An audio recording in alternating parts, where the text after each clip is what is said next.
Viewers, Rahul Gandhi is now hobnobbing in America with a US lawmaker that is distinctly in Pakistan's camp and is the supporter of some of the most illiberal Islamist radicals. We can even safely take the liberty of calling her a Pakistan puppet.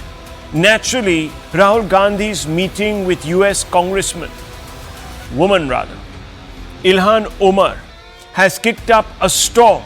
Ilhan Omar has been previously ticked off by the Ministry of External Affairs here in India for violating India's territorial sovereignty by making a visit to POK, Pakistan-occupied Kashmir, which is India's territory, and passing anti-India remarks there.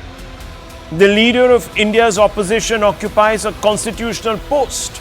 He is virtually the shadow prime minister of the country.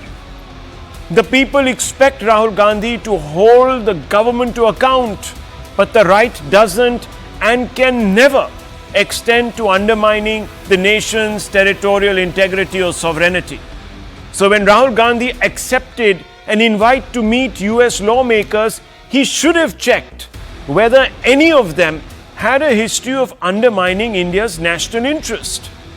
Due diligence at that level, where the stakes are so high, is par for the course. In fact, Rahul Gandhi could have asked his host to exclude Ilhan Omar. After all, you don't want to legitimize anti-India propagandists. And precedent exists. In 2019, External Affairs Minister Jaishankar cancelled a meeting with US lawmakers after they refused to exclude fellow lawmaker Pramila Jayapal from the delegation scheduled to meet him. Jayapal, very much like Ilhan Omar, had introduced a resolution in US Congress calling upon the US President to formally criticize India's alleged human rights record in Kashmir. Jaishankar said that he couldn't meet Jayapal because, quote, she didn't have a fair understanding, unquote, of the situation in Jammu and Kashmir, or, quote, fair characterization of what the government of India is doing there, unquote. Viewers, as I told you, Jaishankar, and it's on your screens, exercised his right to veto. He wouldn't have been caught dead with somebody who thought that India was not on the right side of the law. His job as a representative of the country, as an envoy, as an ambassador, viewers, is to challenge those, is to clearly challenge those who, my friends, undermine India's national interest. Clearly, Rahul Gandhi doesn't think it is wrong to legitimize Ilhan Omar's selective and motivated anti-India politics, which begs the question, does Rahul Gandhi endorse her anti-India stance? Does he endorse her illiberalism? Why does he think that meeting Ilhan Omar is such an Instagram moment that the Congress party needs to flaunt it brazenly, paste it across social media? And did he even once during the meeting challenge Ilhan Omar on her one-sided anti-India narrative? If he didn't, why did he give her a free pass? Whose side is he on? For those not acquainted with Ilhan Omar's politics, here are some hard facts that will help you gauge for yourselves why she is not a friend of India, or for that matter, a friend of liberalism. Viewers, in 2022, Ilhan Omar sponsored a resolution in US Congress to formally criticize India's alleged human rights record in Kashmir. House Resolution 1196-IH, as it was called, was introduced, quote, condemning human rights violations and violations of international religious freedom in India, including those targeting Muslims, Christians, Sikhs, Dalits, Adivasis, and other religious and cultural minorities, unquote. The resolution also called upon the US state government to designate India as, quote, a country of particular concern, unquote. Interestingly, the resolution was moved by her 2 months after she visited Pakistan. 2 months. Indeed, earlier that year, in 2022, Ilhan Omar met with Pakistan's President Sultan Mahmood Chaudhry. At least they were presidents then. And then Pakistan Prime Minister Shehbaz Sharif, where she reportedly discussed the alleged violation of human rights in Jammu and Kashmir. Now, viewers, she has sovereign right to do so. But if she is such a flag bearer for human rights, why didn't she talk about the genocide against minorities, including Muslim minorities, in Pakistan with Sharif? She talks about Islamophobia.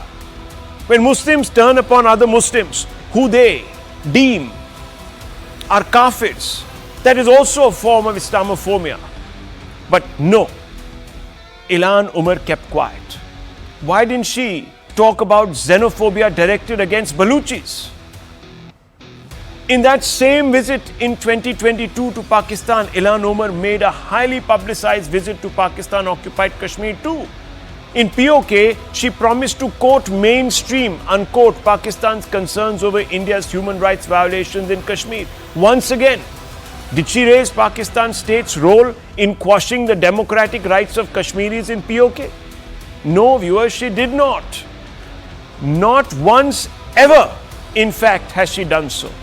Did Rahul Gandhi not think it plausible to ask her, why, madam? You're the champion, the torch bearer of human rights, of Islamophobia, of illiberalism. Why haven't you ever questioned Pakistan? In fact, so selective is Ilhan Omar on civil liberties that she has never criticized Pakistan's human rights record in POK or the rampant Hindu phobia or xenophobia in other provinces of Pakistan in the US legislature. She has never, ever moved a resolution against Pakistan where minority populations have dwindled in sharp contrast to India. Ilhan Omar is backed by the CAIR, whose executive director, Nihad Awad, who is very close to the dreaded Islamist Muslim Brotherhood that has targeted India. The Muslim Brotherhood, in any case, is a repressive hate-mongering machine that imposes an obscurantist version of the Sharia and treats women as chattel. Now, viewers, you'll remember last year or maybe the year before that, Rahul Gandhi was comparing the RSS to the Muslim Brotherhood. He said they were both horrifically prejudiced organizations. Now, viewers, Ilhan Omar is courted, is almost a part of an organization whose boss is sympathetic and promoted by the Islamic Brotherhood, and Rahul Gandhi doesn't think anything of questioning her on her links to the Muslim Brotherhood, viewers. Think about that. Omar has even raised funds for the Islamic Circle of North America, the ICNA, which is linked to Jamaat-e-Islami, a dreaded anti-India Islamist organization. Has Omar Ilhan ever thought to distance herself from an organization that has the blood of hundreds of thousands of Bangladeshis on its hands, brutalized during the 1971 freedom movement? Rahul Gandhi's own grandmother, viewers, stood by those Bangladeshis who were cut down by the Jamaat-e-Islami. Rahul Gandhi didn't think it necessary to ask her, why do you go around raising funds for the Jamaat-e-Islami? Or a proxy of the Jamaat-e-Islami, viewers? Would German lawmakers back the Nazis? No, viewers, they won't. But Ilhan Omar has no problem backing an organization linked to the genocide of Bangladeshi Hindus and Muslims who wanted freedom for themselves. Omar slammed Islamophobia in India but declined to vote in favor of a resolution recognizing Armenian genocide by Ottoman Turks. What does that tell us about her commitment to human rights, viewers? In 2019, Omar had courted controversy when she had defended the 9/11 terrorists by referring to them as, quote, some people doing something, unquote. What does Rahul Gandhi have in common with a terror apologist that he has to sit with her in a meeting, legitimize her viewers and her views, give them oxygen, and post photographs as if he's climbed Mount Everest? Ilhan Omar is also a proponent of the quote, one nation, unquote, solution to Israel-Palestine conflict, which effectively means refusing to let Israel exist as a country, which is exactly what Hamas endorses, viewers. Why would Rahul Gandhi dignify such anti-Semitism by choosing to meet Ilhan Omar? What is the compulsion, viewers? What is the compulsion? Rahul didn't just meet Ilhan Omar. The photograph tweeted by the Congress party also marks the presence of US lawmaker Barbara Lee. In June 2023, Lee, along with Jayapal, wrote to President Biden asking him either not to host the state dinner for Prime Minister Narendra Modi or to raise some specific issues with regards to democratic backsliding and human rights. No patriot would ever want to be caught dead with such a cabal of selective and motivated India bashers, such an illiberal bunch. The only possible explanation is that by meeting the likes of Ilhan Omar, the Congress scion is trying to score brownie points with a section of minorities, especially ahead of the Jammu and Kashmir polls that identifies with the dangerously divisive intent of Ilhan Omar and the gang, the ecosystem. That's the only plausible explanation. Of course, viewers, there are many conspiracy theorists who will talk about the American deep state, this, that, the other, and all of these people being really a front of that, and Rahul Gandhi consorting with that law. I'm not going into all of that, viewers. On the basis of what we know about Ilhan Omar and her illiberalism, her anti-Semitism, her anti-India credentials. Simple question, viewers. Even if Rahul Gandhi decided to meet her, did he challenge her? Did he say, hello, Ilhan Omar, why are you so biased against my country? Viewers, evidently he hasn't, because the Congress party would have released either a transcript or, viewers, a recording. Let's open this up. Guru Prakash Paswan, national spokesperson of the BJP, Professor Brahma Chileni, strategic affairs expert, Sumansi Raman, and Tehseen Poonawala, political analyst, are there with us. Someone who speaks up for the Congress party. Now, Brahma Chileni, let me ask you, let's try to situate this before we get into the politics in a larger context. We all know who Ilhan Omar is. Why would Rahul Gandhi meet her unconditionally? Fine, okay, you didn't invoke the precedent set by Mr. S. Jaishankar back in 2019. Fair enough. Maybe you were overcome by the occasion. Sometimes it can happen. We can lose our nerve. We don't want to pitch such a fit. But when you're in that room, would you not ask this person? Why is it that you are so selectively biased? Why is it that you're so illiberal? Why is it that you consort with the Muslim Brotherhood that I hate? Why wouldn't he do it? You raise a fair question, Rahul, but there's something more fundamental at stake. Rahul Gandhi is the leader of the opposition.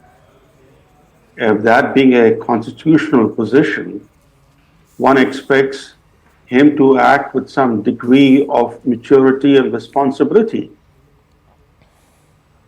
And he's not the first leader of the opposition. We have had other leaders serving as leader of the opposition. Take Atal Bihari Vajpayee, he was leader of the opposition. And he went overseas as leader of the opposition on more than one occasion. But he never criticized his government or India while on foreign soil. This is a political norm. You never hear American lawmakers coming to India and criticizing their government or their country. Even a junior American congressman visiting a foreign country will not criticize his country or his government. Now, what Rahul Gandhi has been doing on this during this tour of the United States is that he's been breaching political norms.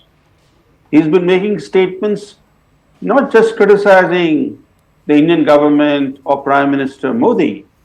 It's fair to criticize the government and the Prime Minister when you're at home on Indian soil, but you normally don't do it when you are overseas. But he has also been attacking India. For example, he's been He has criticized in the class and caste composition of India's bureaucracy. Or he has said that Sikhs in India face discrimination. He has pandered to US-based Sikh militants. Now, you don't expect the leader of the opposition to play the role of a divider. He should be not saying things that would damage the image of his own country when he's touring a foreign country. For example, by making his statements on Sikhs, which runs counter to the survey carried out by the Pew Research Center, which is a Washington-based respected organization. The Pew Research Center, in its 2021 survey, found that there's a near universal feeling among Sikhs in India that first, that they don't face any major discrimination in India. Second, they're very proud to be Indian. And the vast majority of Sikhs say a person who disrespects India cannot be a Sikh. Now, compare that with the remarks that Rahul Gandhi made. He said that the issue in India is whether Sikhs can actually wear the turban, wear the kara, and visit the Gurdwara. Now, look at his inflammatory rhetoric, his divisive remarks on foreign soil. And I'm quite surprised that he's been making these statements, meeting the junior lawmaker, Ilhan Omar, was quite minor offense compared to the things that he's been saying on his tour. One expects the leader of the opposition to act with certain responsibility. After all, as you rightly pointed out, he's a shadow prime minister. Let me bring in Dr. Raman. Dr. Raman, thank you for joining us. I know you're on the move, so thank you for taking the time out. But look, even if you criticize the government, let's assume, okay, fair enough, you're in some sort of a seminar, you're asked certain questions about your politics vis-a-vis the government's politics, and you do criticize, fair enough, okay, you do so. But why would you meet anti-India, anti-Semitic, anti-liberal lawmakers? Why would you, pander to Sikh separatist rhetoric as Mr. Brahma Cheleni is saying? And even if you find yourself in that room, you would surely confront those people on their views and try at least to persuade them into saying that, look, if nothing else, be balanced, don't be so selective against my country.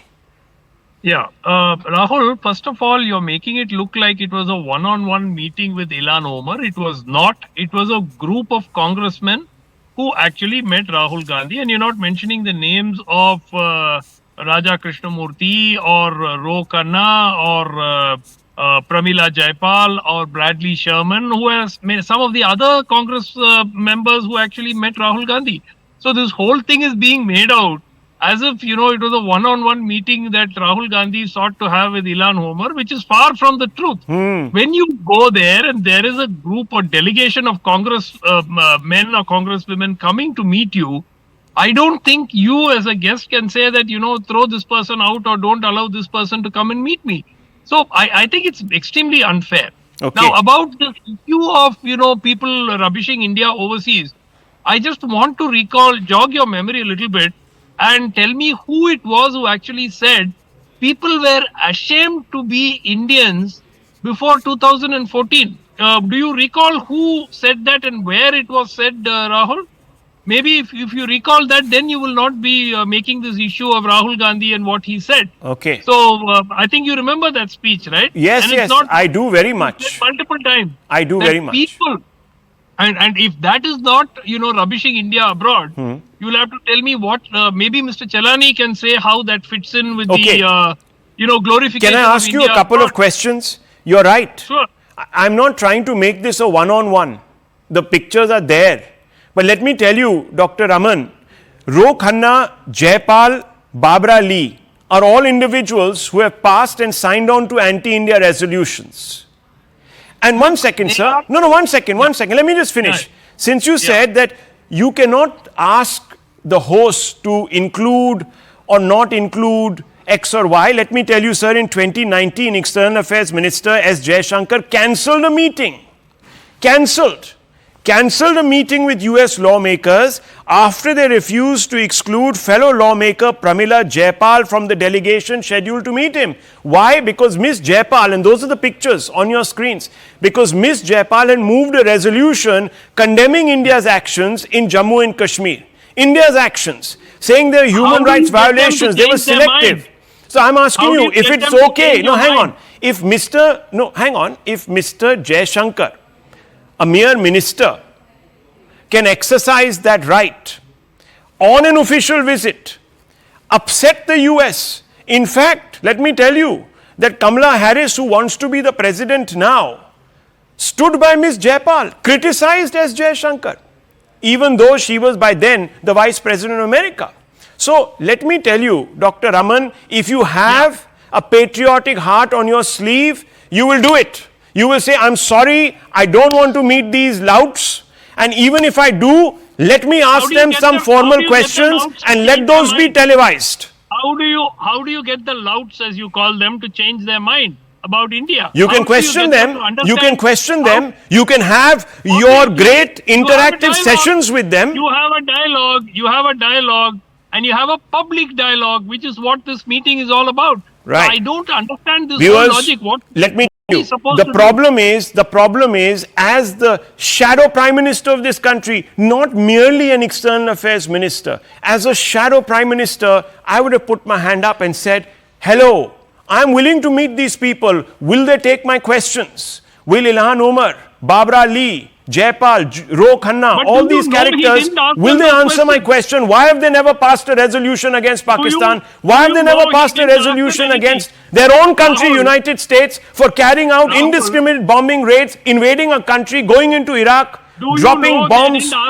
Did you know, viewers? He didn't ask. Why? Why, viewers, is the fundamental question. Let's elevate this. Let's elevate this discussion. Why would you not, viewers, as an envoy for this country, as the mascot for this country, as a proud Indian, ask those louts sitting there, illiberal ones who support the Muslim Brotherhood, take money from them, viewers, terrorist organizations, Jamaat-e-Islami fronts that are banned in this country. Would you sit with them as an Indian abroad? And even if you did, even if you found yourself in a compromising position, would you let them go scot-free? Would you give them a free pass? That's the question I'm posing. How do you know they were given a free pass? Because, sir, there is no indication that the Congress president, that the Congress, that the Congress wannabe president, shadow president, and India's shadow prime minister challenge these chaps, because by now the Congress would have put it out. Maybe they haven't. He did. They haven't. Maybe he did. I'm sorry, sir. It doesn't work that way. It's been 12 to 15 hours after that meeting. In fact, more. It's going to be a whole day. We don't know. Questions are being asked every second by the Congress. They haven't come out to clarify. So let's not be such apologists. If I was sitting in a room with somebody who supported the Al-Qaeda, I would have said, why am I here? Why are these people being brought here? Are we legitimizing this? Am I becoming an accomplice in giving these people oxygen? Let's ask them. No, that's fine, sir. Jaishankar didn't think so. He could have wrecked India's US relations, but he stood on a matter of principle. And that's not the only person who's done it, by the way, viewers. There have been others who have gone there and said, hang on, I draw the line at this. If you are patriotic, you are not going to look for an excuse to skewer somebody, viewers. There's no apology here. Let me bring in the BJP national spokesman, Tehseen Poonawalla. First, Mr. Poonawalla. Mr. Poonawalla, would you sit in a room with Ilhan Omar? I am not the BJP. Would you? I am not the BJP spokesperson. Will you, Mr. Poonawalla? Would you sit? Would you sit? Never will be. Would you sit in a room with Ilhan Omar and not ask her why she is so selective, why is she anti-Semitic, why is she illiberal, why does she champion the Muslim Brotherhood that actually wants women to be subjugated, to be chattel?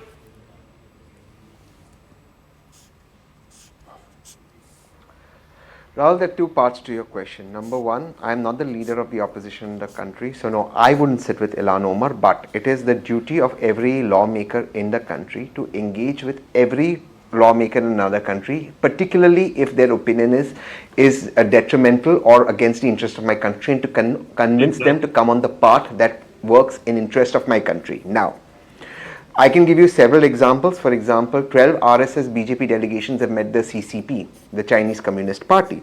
I can give you another example. The Prime Minister Shri Narendra Modi ji engaged with conservative, I'm not saying liberal, conservative MPs in Canada. I've said this on your show.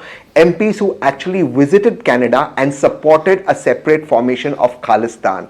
Prime Minister Modi was engaging with them. I've said this on your show. Prime Minister Modi went without an agenda, without anything, to meet Nawaz Sharif. He made an effort for peace. Nobody called Prime Minister Narendra Modi anti-national. He went to Pakistan, an enemy nation of India, without clearance, without any agenda, and met Prime Minister Nawaz Sharif. Nobody doubted him because he had the interests of India at heart. He wanted to get Nawaz Sharif and Pakistan aligned. He failed. That's fine. People try. How do you know Rahul Gandhi didn't try? He wasn't sitting one-on-one with Ms. Omar, as Dr. rightly said, Suman rightly said, Raman rightly said. He wasn't sitting one-on-one with Ilhan Omar. He was in a group of lawmakers. The agenda was India's progress, US-India ties, and of course he's going to talk about India's interests.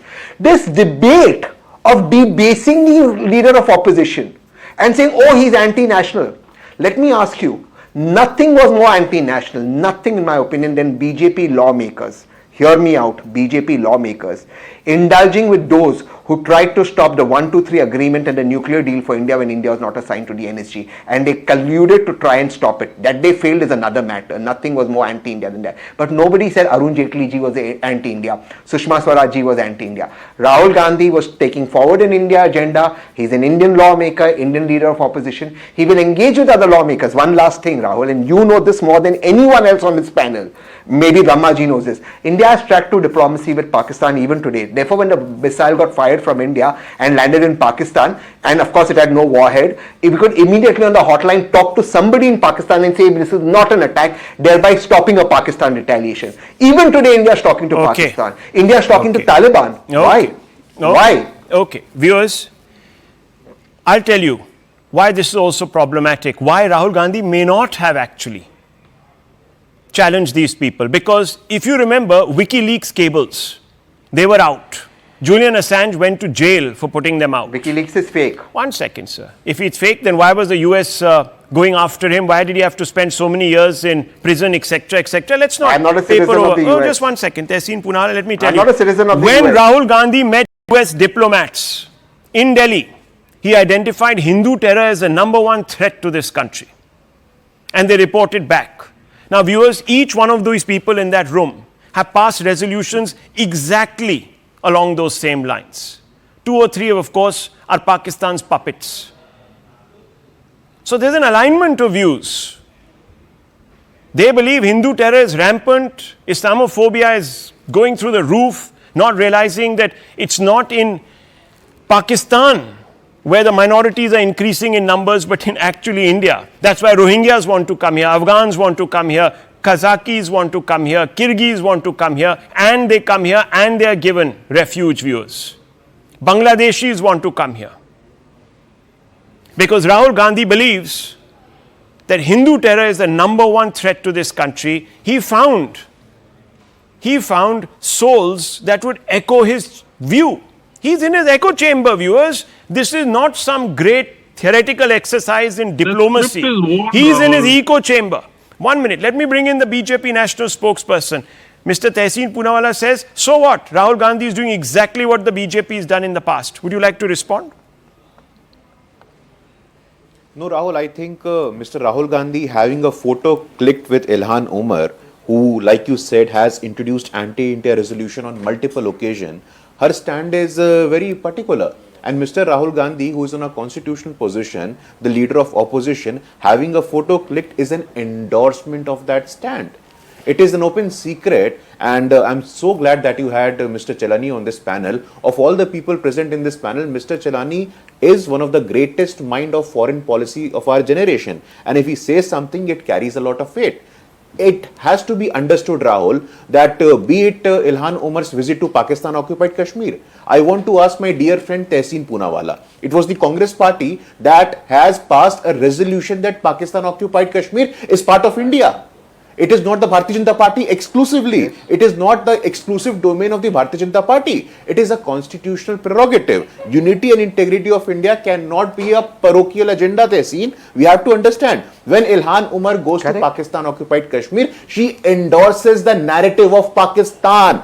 She is there on the Pakistani money. She is there on the Pakistani soil. You have to understand Madam Ilhan Omar has compromised and has played and violated the sovereignty of our country not on one occasion but on multiple occasions. What has given the right? How is Mr. Rahul Gandhi not responsible for this? Your Congress party is celebrating it. The problem, Rahul, we must understand that the Congress party on social media is celebrating Mr. Rahul Gandhi's photograph with someone who has the Prime Minister met with conservatives, Canada, this, that, the other. He also sat with people who had anti-India views. May I respond to this specific thing? No, one second. Let him finish. Problem is just counter question. He's putting it on you. He's saying that you guys do exactly the same. CCP के साथ भी meetings की हैं. So what's the big deal? No. CPP, अरे 2008 में CPP के साथ MOU sign किया था इन्होंने.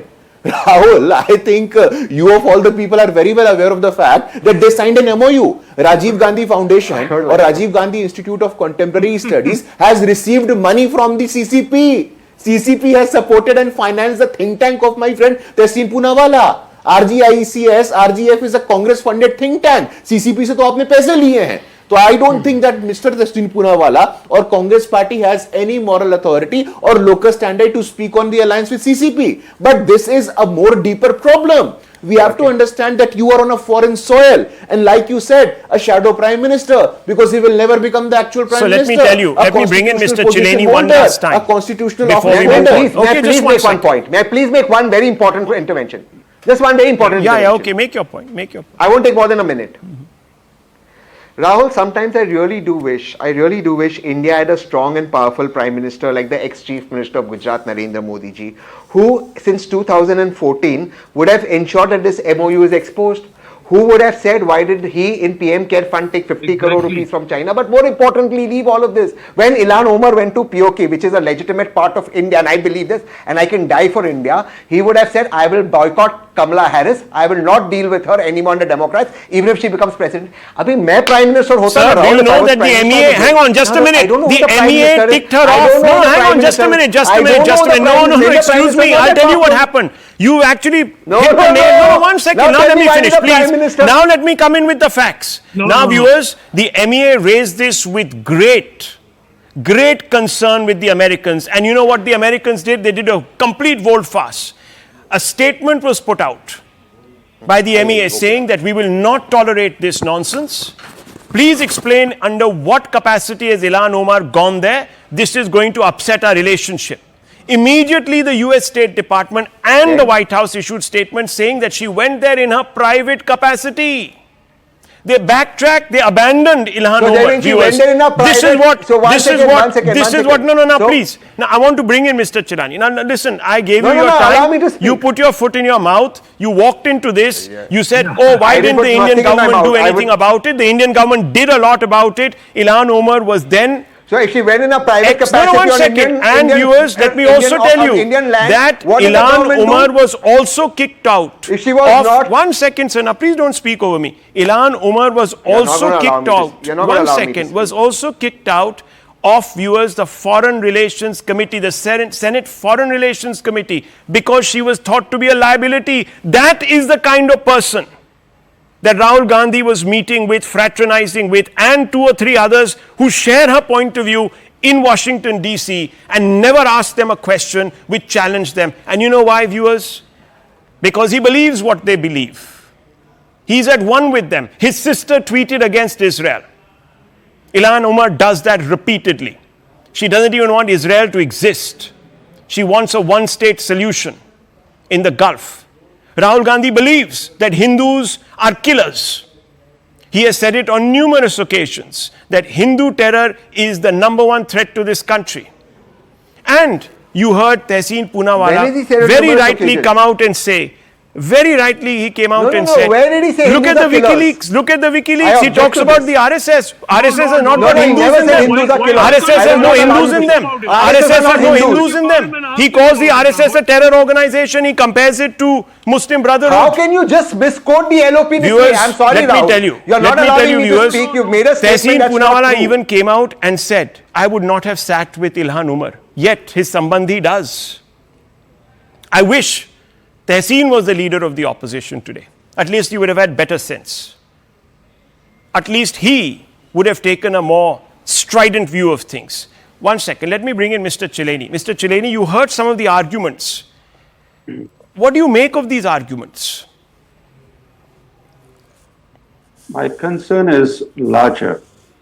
Over the last 25 years, India's geopolitical weight and international profile have been rising.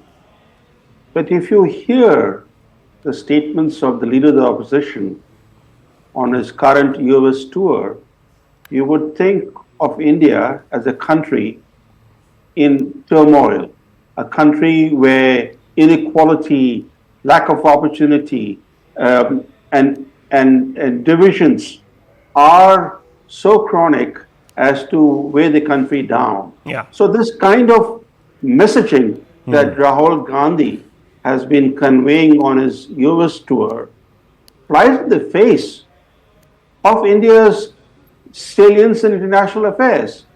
As the leader of the opposition, I expect him to keep his politics at home when he goes overseas.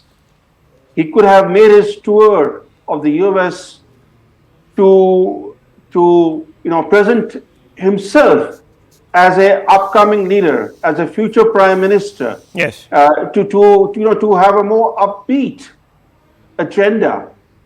As a young leader, relatively young leader, he's not that young anymore. He's 54 or so. But as a relatively young leader who has a future, Yeah.